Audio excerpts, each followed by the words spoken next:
a special kit because it was made in honor of Lanoe Hawker. Hello, I am Kobey from Hearns Hobbies, and today I have a very special unboxing for you. You can probably see it in the corner already over there. This is a limited edition Wingnuts, which they are very limited at the moment. Unboxing of a 30-second scale AMC DH.2. This is an insane kit, out of production now, but I thought we'd have a look into this one. I found one poking around out the back, and yeah, it comes with a resin figure. This is a special kit because it was made in honor of Lanoe Hawker. So he was a pilot in the First World War who flew the DH.2 to success and was actually shot down in this aircraft, killed, and has a very crazy story behind that one. But he was awarded the Victoria Cross and the Distinguished Service Order, my apologies. The Victoria Cross being the highest decoration in the Armed Forces of the British Commonwealth, and he was shot down while he was a major of the 24th Squadron in Europe. He was the major for that one. Yeah, he was shot down by von Richthofen. So the Red Baron shot him down, and it was a grueling dogfight between the two, which lasted quite a while before Lanoe Hawker tried to escape from, but was unfortunately shot down behind German lines, and he was buried in an unmarked grave, and they still don't know where he is today. But he has a very crazy history. He died at the young age of 26, and this is how Wingnut Wings have honoured him with this kit. They have reproduced the aircraft that he flew on that fateful day, and we're going to have a look into it. All right, opening up the tape, let us have a look at the top. There's a couple different kits that they did like this, with the Sopwith Camel and a couple of German ones, the Eindecker. It has the portrait of the pilot on the front, as well as a side profile of the aircraft, which in this case is the DH.2. And there's also a resin figure of Lanoe here. So let's open it up. And this is what we're met with. Wow, I don't think this box has been opened in quite a long time. Here we go. I don't really know what to expect. I haven't opened a Wingnut Wings kit before. But yes, they, from what I've heard, are fantastic models. Some of the best 30-second scale World War I aircraft you can buy. So, I feel like I need something underneath this so I can show you. Let me grab this. I'm going to do it on this here. Alright, so what we have here is, I'm going to just start with the resin figure. This is him here, which he is molded in a couple of different colors. This is Major Hawker, molded in 30-second scale. We have, that looks like his coat. He's holding a coat there. We have the torso, the arms, the head, and some other parts here. Some of maybe his jacket or his flying kit. So that's a nice little touch there. Let's go into the instructions. Alright, so Wingnut Wings are known for their amazing instructions as well. Very easy to follow, very aesthetically pleasing, lots of history throughout them, usually. We'll have a look and see if this is one of those, or if it's an earlier model one. So we have our colour call out here for the kit. Brass, copper, gunmetal, aluminium, steel, semi-gloss red. That is very specific. You may have to use a, oh, there we go. That would be a flat red. So that's funny that they've done that. But yes, semi-gloss red, and then all of your camouflages towards the bottom. Parts breakdown. So it appears that there are a couple of different sprues here that assist in building other aircraft. So all these blue highlighted areas are not for this kit. You have a spare prop here, so you can practice painting that iconic wood grain on the prop. And then here we have the engine parts, the figure, the different resin parts for the figure, decals, which I also have here, and the photo etch back here as well. Might as well have a quick look into these before we move on. The photo etch is quite a simple small fret, but it appears that you are getting a gun sight. I think these two parts are towards the gun sight. A couple of the turnbuckles for the wings and whatnot, for all the control surfaces, and this would be the seatbelt, the harness, to harness him into the cockpit, into the seat. Looking at the decals, they are in a really lovely register. Even behind the baking paper, you can see that it has the AMC, the code there for each aircraft, but you'll probably be doing one of those. Bunch of white decals which we can't see, but we'll have a look at the scheme towards the back of the book. Here we go, starting off with the cockpit assembly. So the rudder bar and the tub here, the control column and the aileron control lever, the seat having all the interior parts coming together, and then we have the sidewalls of the aircraft being put together, followed by the fuselage. So not much of this aircraft was fabric. It had quite an open rear to it with the balsa wood, and yeah, so it was quite a thin aircraft, and it is a pusher prop. So much like in remote control aeroplanes, if you're beginning out, you will most likely start on a pusher prop. This was notorious for spinning out. Under an experienced pilot, it could be used to their advantage. So Major Hawker, under the 24 Squadron, he talked to his pilots and actually took the aircraft up and spun it down and recovered each time, just to make the other pilots feel more comfortable. And they did, following his tutorial and like showing them how to recover from spins. They used it to their advantage in dogfighting and fighting in general.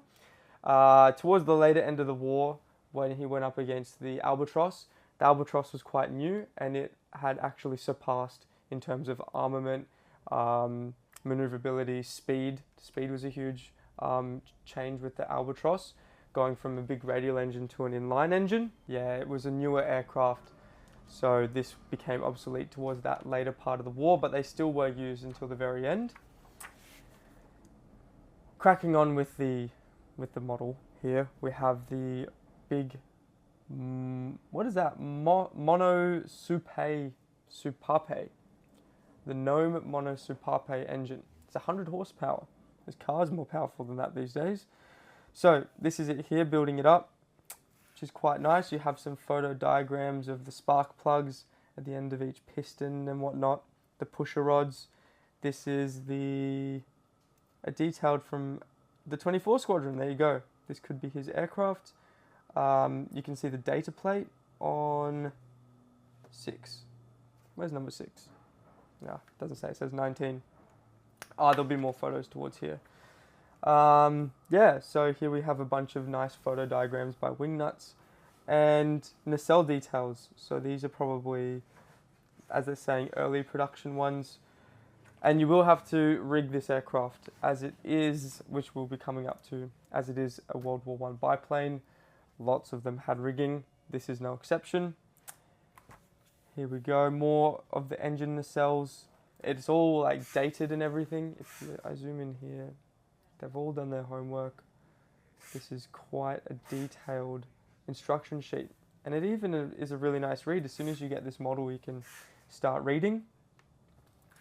24 Squadron DH.2, there we go. You should use the front cowling, there you go, A37, and paint the outer main plane structure as seen above. Very interesting. Also, you can, I don't know if their website will still be available, I haven't checked, but it looks like they had a database on the website to help modelers with building their aircraft. Undercarriage, bit of detail there, you can see the mud on the outside.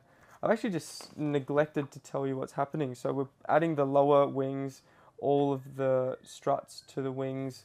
You want to remove these parts on the bottom. They might be injection parts.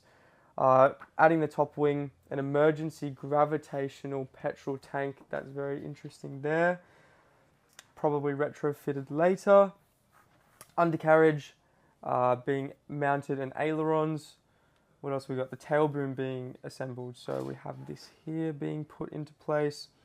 The rudder, the horizontal stabilizers, all being put on the propeller. And finally, we're moving over into the drum mag. So this had a Lewis Mark II machine gun, which had 97 round magazine, which were drum mags. And they were supported on the outside of the cockpit, and the pilot would reach out and grab them. Looks like it could hold up to 4, possibly even a couple more in the cockpit, and then one mounted to the nose of the aircraft where the gun was, down here. So there you go. You need some 0.15 millimeter rigging wire here, as it says there. So if you're going to be tackling this kit, that is the recommended amount there. Have a little bit more information on that. And then here we go. There's some more rigging. Rigging material is not included, but they do include this rigging diagram. Now they are saying to use the photo etch parts that I was just mentioning here, the turnbuckles. So you'll have to drill out all location holes with a 0.5 millimeter drill to a depth at least 1 millimeter to make the rigging as simple as possible. If you've ever tackled rigging, which I have a couple of times, it is an absolute pain. Some people love it, most people hate it. So they're giving you some good advice with that. They want to make it as simple as they can for you. Here we have some more photos of the aircraft. I believe not. Is it his one? No, I don't believe it's his specifically. But yeah, this is the 2-bladed prop one, but we're building the 4-bladed version. And they presume that these ones are, in fact, his. They could be his in the photo there, all lined up on the airfield. Now we have a beautiful painting guide for Major Hawker here. There's some really nice colors there with the leather jacket and the flying jacket with the inside wool showing. Have a nice photo of him supplied as well. And then we have some history here. So I got my history lesson off of the internet, but we have a really nice blurb here where it pretty much goes through. There you go. Richthofen expended about 900 rounds of ammunition in the 3 to 5 minute long duel, hitting the 25-year-old Lanoe Hawker in the head and killing him, becoming Richthofen's 11th credited victory. Richthofen also got the German army to take the machine gun out of his aircraft, out of Major Hawker's aircraft, and he hung it above the doorframe at the airfield that he was flying out of. So it was like a victory, like a war victory type thing that he did. So he took the gun out of this aircraft and then they buried him. Here we have the paint scheme. So it's looking pretty rugged with the doped canvas covering on the wings of the balsa. As I said, it is quite an open type airframe here with no canvas on the back portion of the aircraft, and we have the huge wooden propeller there. That was the decal, the white decal that I saw in the decal sheet down there. And here it appears that this is the aircraft they think was his, and you have to paint on this stripe, and they believe it was red and white. Here we have the serial number of the souvenir. Here we go. This is what I was talking about before. So that would be the gun, I believe, that he took from the site of the crash. And then that is the code up in the corner of the tail of his aircraft. So yeah, more history there. And coming along here, we have some more photos of the aircraft. This one's missing its wings. This is completely destroyed. There you go. It's missing its wings and everything. But it is a nice detailed photo of the 4-bladed prop mounted to the engine. Here we have the another nice photo of the aircraft with that red and white stripe on the side. And here we have the geniuses behind this aircraft, this model kit, sorry. You can read through there. And there you go. That's it. That is the kit. Now let's have a quick dive into the parts really, really quickly. You're getting some clear parts, which is interesting. You don't usually see that many clear parts coming out of a World War I kit, but there you are. You've got some there. Here we have the engine with all the pusher rods and all the details on sprue E for the Gnome 100 horsepower mono soupape. I'm probably butchering all this. I'm not the biggest World War I history person, but here we have the drum mags, the wheels. I think this is a dual sprue, so it's a duplicate sprue. Bunch of small control surface areas for completing the kit. Here we have one of our larger sprues, which includes the four-bladed prop, the fuselage, a couple of different versions of the nose, I believe, so you'll have to choose that one, that gravity fuel tank, all of the support mounts, rear part portion of the fuselage, the gun, there you go. And here we have the last sprue, the top wing, the bottom wings, rudder, elevators. Oh no, not elevators on this one. They are just two different types of rudders. I see. Okay. Horizontal stabilizers and the single bladed prop, which you can use, but you'll have to do a different scheme. And for like the first Wingnut Wings, I suppose, that I've seen, it was quite simple actually. You're only getting, what, about 5-6 sprues really at that. 2 large ones, duplicate of these ones. Yeah, you're getting 6 sprues and really not that much in there. Like, it'd be a relatively simple kit. You've got a little bit of photo etch. It is really, really beautifully detailed. They have not skipped out on the detail at all with this one. Unfortunately, these are not made anymore, these kits. So this is quite a hard to come by model, but I wanted to dive into it, see what it's all about. I haven't opened one of these before. I'd say that it's just simplicity, but also a focus on education, which is really nice in the instruction sheet, and detail on the actual plastic. So they've made it really, really kind of simple for you to build. Not that many parts, but a bunch of detail on the parts already supplied on those small sprues. So yeah, this has been really exciting. I love finding a bit of history about Major Hawker. He has an incredible story. He was the third military pilot to receive the Victoria Cross and the first fighter pilot. So he has a huge history.